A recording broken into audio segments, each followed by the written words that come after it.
اب آواز آئی تو دونوں کی زبانیں کاٹ دوں گی۔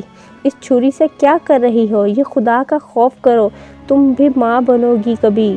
تم بن ماں بچیوں کے ساتھ کیا سلوک کر رہی ہو؟ اندر کا منظر دیکھ کر الفاظ اس کے منہ میں ہی رہ گئے۔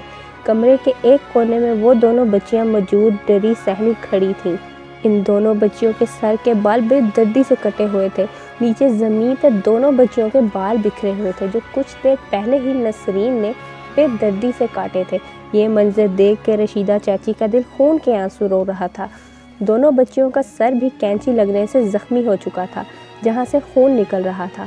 اس وقت رشیدہ چاچی کو اس سب کا ذمہ دار اپنا آپ ہی لگا، کیونکہ وہی نسرین کو لے کر آئی تھی اس گھر میں۔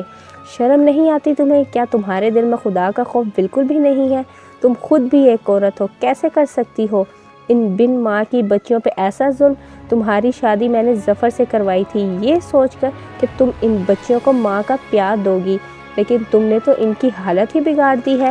تم یہ بھول چکی ہو کہ اللہ اس شخص پر رحم نہیں کرتا جو دوسروں پر رحم نہیں کرتا۔ تم سے اس سب کا بدلہ اللہ ہی لے گا۔ آج ظفر کو آنے دو، میں کرتی ہوں کوئی فیصلہ۔ اب میری بچیاں مزید تمہارے ساتھ نہیں رہ سکتی۔ رشیدہ چاچی غصے سے بول رہی تھی۔ ٹھیک ہے، کہہ دینا ظفر کو جو کہنا ہوگا۔ اب ایسی بھی کیا قیامت آ گئی جو ان کو ہلکا سا مار لیا یا ڈانٹ دیا؟ ہلکا سا ہی تو مارا ہے۔ یہ تم نے ہلکا سا مارا ہے؟ ان بچیوں کے بال کاٹ دیے، سر زخمی کر دیا، اور تم کہہ رہی ہو ہلکا سا ڈانٹ دیا؟ اللہ ہی اس کا حساب لے گا تم سے۔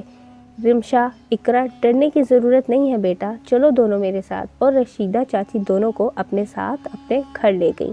شام کو ظفر کے گھر آتے ہی نسرین نے رونا دھونا شروع کر دیا۔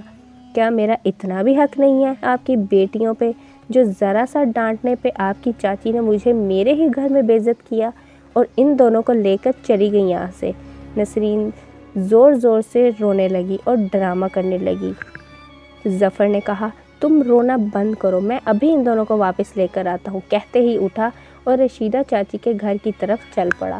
وہاں رشیدہ چاچی کے گھر پہ اقرا کے دو چاچا لطیف اور عرفان آئے ہوئے تھے، جو دونوں بچیوں کی حالت دیکھ کے کافی غمگین ہو گئے۔ رشیدہ چاچی نے اقرا اور رمشا کے زخم صاف کیے اور اپنی پوتیوں کے صاف کپڑے دونوں بہنوں کو پہنا کر ان کے سر کو سکارف سے ڈھانک دیا۔ کچھ ہی دیر گزری تھی کہ دروازے سے ظفر اندر داخل ہوا۔ رشیدہ چاچی سے سلام دعا کے بعد انہوں نے اقرا اور رمشا کو ساتھ چلنے کا کہا، جس پر چاچی نے ان کو صبح کا سارا واقعہ بتایا۔ اپنی آنکھوں سے اپنی بیٹیوں کی ایسی حالت دیکھنے کے بعد ظفر غصے سے پاگل ہو گیا اور فوراً اٹھ کر اپنے گھر کی طرف چل پڑا۔ رشیدہ چاچی ظفر کے دونوں بھائی اور بیٹیاں بھی ان کے پیچھے بھاگی۔ اندر داخل ہوتے ہی ظفر غصے سے نسرین کی طرف بڑھا۔ کتنی جھوٹی اور مکار عورت ہو تم! میری بیٹیوں کی یہ حالت کر کے اب تم خود مظلوم بننے کی کوشش کر رہی ہو۔ چھوڑوں گا نہیں میں تمہیں۔ اس سے پہلے کہ ظفر نسرین پر ہاتھ اٹھاتا، رشیدہ اور ظفر کے دونوں بھائیوں نے آگے بڑھ کر اسے روکا۔ بہرحال نسرین کو کسی قسم کا پچھتاوا نہیں ہو رہا تھا۔ وہ ایک ہی بات کر رہی تھی ظفر سے کہ میں تمہاری بیٹیوں کی نوکر نہیں ہوں، مجھے الگ گھر لے کر دو یا مجھے طلاق دے دو۔ لڑائی بہت بڑھ گئی تھی۔ رشیدہ چاچی اور ظفر کے بھائی اس کا گھر برباد نہیں کرنا چاہتے تھے، اسی لیے لطیف اور عرفان نے فیصلہ کیا کہ ظفر دوسرا گھر نہیں لے سکتا، اس کے پاس اتنے پیسے نہیں تھے، وہ تو محنت مزدوری کرتا تھا۔ اس لیے انہوں نے ظفر کو منایا کہ اقرا اور رمشا کو ہم لے جاتے ہیں، یہ دونوں اب ہمارے ساتھ رہیں گی۔ بہت مشکل سے ہی صحیح، لیکن ظفر مان گیا۔ اسی طرح اقرا عرفان کے ساتھ اور رمشا لطیف کے ساتھ ان کے گھر چلی گئی۔ وقت گزرتا چلا گیا، پتہ ہی نہیں چلا، اور نسرین کی شادی کو 8 سال گزر گئے۔ اقرا اب 15 اور رمشا 17 سال کی ہو گئی تھی، مگر نسرین کو اللہ نے اولاد کی خوشی نہیں دی تھی۔ جو دوسروں کی اولاد پر ظلم کرتے ہیں، ان کی خوشیاں نہیں دیکھ سکتے، وہ خود بھی کبھی خوش نہیں رہ سکتے۔ کسی بھی ڈاکٹر کو کوئی بتاتا تو نسرین وہاں علاج کے لیے پہنچ جاتی۔ 8 سال کے لمبے عرصے کے بعد نسرین کو ڈاکٹر نے خوشخبری دی کہ وہ ماں بننے والی ہے۔ اس کی خوشی کی کوئی انتہا نہ تھی۔ وہ ہر وقت سوچتی رہتی کہ میں اپنے بچے کو دنیا کی ہر آسائش دوں گی، بڑے بڑے اسکول میں پڑھاؤں گی۔ ان دنوں اس نے کام کے لیے بھی ملازمہ رکھ لی تھی۔ ظفر بھی بہت خوش تھا۔ آخر وہ دن بھی پہنچ گیا جس کا نسرین کو بے صبری سے انتظار تھا۔ ہسپتال میں بیڈ پر پڑی وہ منتظر نگاہوں سے دروازے کو دیکھ رہی تھی کہ کب اس کے بچے کو اس کی گود میں دیا جائے گا۔ اتنی دیر میں دروازے سے ظفر اندر داخل ہوا، جس کی گود میں مہرون کمبل میں لپٹا ایک بچہ تھا۔ اس کے پیچھے کچھ ڈاکٹرز بھی آ رہے تھے۔ نسرین نے ظفر کو دیکھتے ہی کہا، شکر ہے ظفر تم آ گئے، کہاں چلے گئے تھے؟ مجھے میرا بچہ تو دکھاؤ۔ ظفر نے اس کے چھوٹے سے بچے کو نسرین کی گود میں ڈال دیا۔ نسرین نے جیسے ہی بچے کے چہرے اور سر سے کمبل کو ہٹایا، وہ ڈر کر رہ گئی۔ بچہ باقی تو ٹھیک تھا، مگر اس کی کھوپڑی کی کھال نہیں تھی، سر کے اندر موجود دماغ وغیرہ سب نظر آ رہا تھا۔ ظفر نے جلدی سے بچے کو واپس لیا اور کانپتی ہوئی نسرین کو سنبھالنے لگا، جس کا چہرہ پیلا پڑ چکا تھا۔ آج 2 ہفتے گزر چکے۔ نسرین اور ظفر پہ وہ قیامت گزرے۔ رات کے 2 بج رہے تھے جب پیاس کی شدت سے نسرین کی آنکھ کھلی۔ کچن میں پانی پیتے ہوئے اچانک اسے وہ سب یاد آیا جو وہ 8 سال پہلے رمشا اور اقرا کے ساتھ کر چکی تھی۔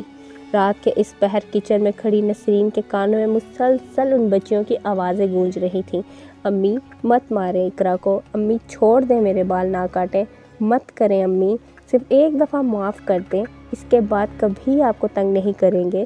شاید اپنی اولاد کو ایسی حالت میں دیکھنا ہی تھا جو آج نسرین ان معصوم بچیوں کے درد کو محسوس کر رہی تھی۔ چیخ چیخ کر روتے ہوئے وہ کچن میں ہی زمین پر بیٹھ گئی اور اللہ سے معافیاں مانگنے لگی، رونے لگی۔ یہ سب سن کر ظفر بھی بھاگتا ہوا کچن میں آیا۔ کیا ہوا نسرین، کیوں رو رہی ہو؟ بتاؤ مجھے کیا ہوا ہے؟ ظفر نے حواس باختہ ہو کے پوچھا۔ ظفر، مجھے اقرا اور عشا کے پاس لے چلو، خدا کے لیے مجھے ان کے پاس لے چلو، میں ان سے معافی مانگنا چاہتی ہوں۔ آج اس حالت کی ذمہ دار میں خود ہوں۔ نہ میں ان بچیوں پر ظلم کرتی اور نہ آج میرے ساتھ یہ سب کچھ ہوتا۔ جب تک وہ مجھے معاف نہیں کریں گی، اللہ بھی مجھے معاف نہیں کرے گا۔ مجھے لے چلو ان کے پاس۔ وہ زاروں قطار رونے لگی۔ ظفر نے کہا، ابھی بہت رات ہو چکی ہے، کل صبح میں تمہیں ان کے پاس لے جاؤں گا، اور اسے سہارا دیتے ہوئے کمرے میں لے آیا۔ اگلے دن صبح سویرے ہی ظفر اور نسرین عرفان اور لطیف کے گھر روانہ ہوئے۔ اقرا اور رمشا اپنی چاچی کے ساتھ کچن میں ان کا ہاتھ پٹانے میں مصروف تھیں۔ جب باہر سے باتوں کی آوازیں آنے لگیں تو انہوں نے کہا کہ لگتا ہے کہ ہمارے گھر پر کوئی آیا ہے، چلو چل کر دیکھتے ہیں۔ باہر کا منظر دیکھ کر اقرا اور رمشا کو اپنی آنکھوں پر یقین نہیں آ رہا تھا۔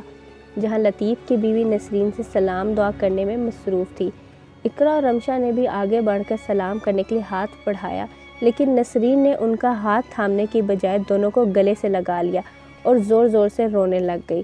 مجھے معاف کر دو بیٹا، میں تم دونوں سے معافی مانگنے آئی ہوں، میں نے تم دونوں کے ساتھ بہت برا سلوک کیا ہے، اس کی سزا بھی مجھے مل چکی ہے، مجھے معاف کر دو اور میرے ساتھ گھر چلو۔